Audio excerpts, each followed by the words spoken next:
कृष्णं नारायणं वन्दे कृष्णं वन्दे व्रजप्रियं कृष्णं द्वैपायनं वन्दे कृष्णं वन्दे पृथासुतं। सर्वेभ्यो नमः। कल मैंने दशम स्कंद का संक्षिप्त में वर्णन किया। आज एकादश स्कंद का वर्णन करने जा रहा हूँ संक्षिप्त में।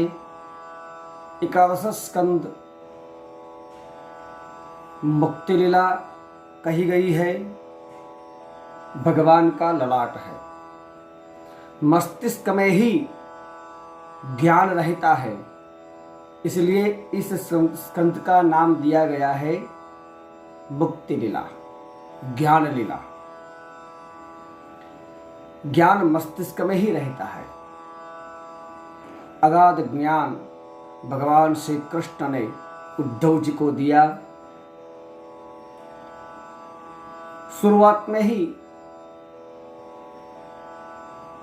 वर्णन किया है कि भगवान कृष्ण ने मन में विचार किया, यदुवंश आपस में लड़ रहे हैं तो क्या करूं।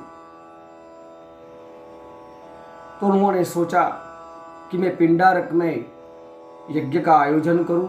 सब ऋषिगण आए, ब्राह्मण आए और वहां सब आए और सांब जो जाम्बवती का जो पुत्र था,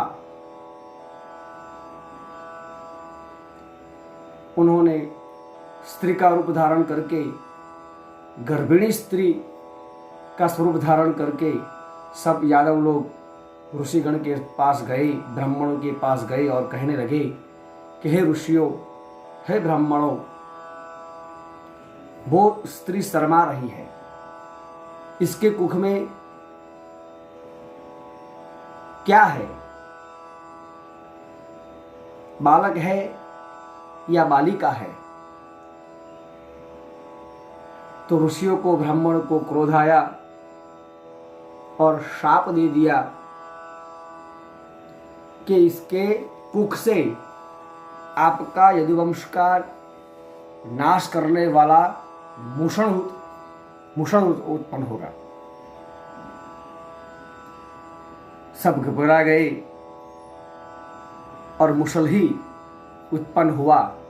सब यादवों ने इकट्ठे होकर इसका चूर्ण कर दिया और समुद्र में फेंक दिया।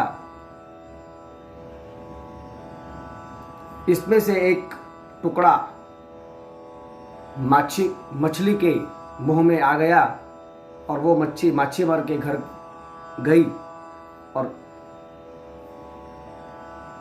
इसको काटा। तो जरा नाम का जो पारधी था, उसने इसके बाण का तीक्ष्ण धार बना दिया और वही बाण से भगवान स्वधाम गए। कहने का तात्पर्य यह है कि जगत में किसी की भी मस्करी नहीं करनी चाहिए। मस्करी करने से ऐसा होता है। उसी तरह भगवान स्वधाम गए। निमि राजा नव योगेश्वर को 9 प्रकार के प्रश्न करके ज्ञान प्राप्त किया। 24 गुरुओं का वर्णन है।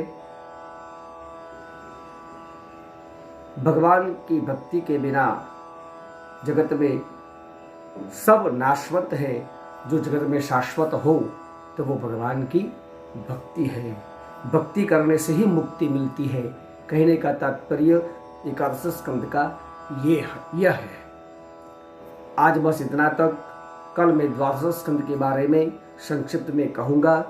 तब तक सबको मेरा प्रणाम। जय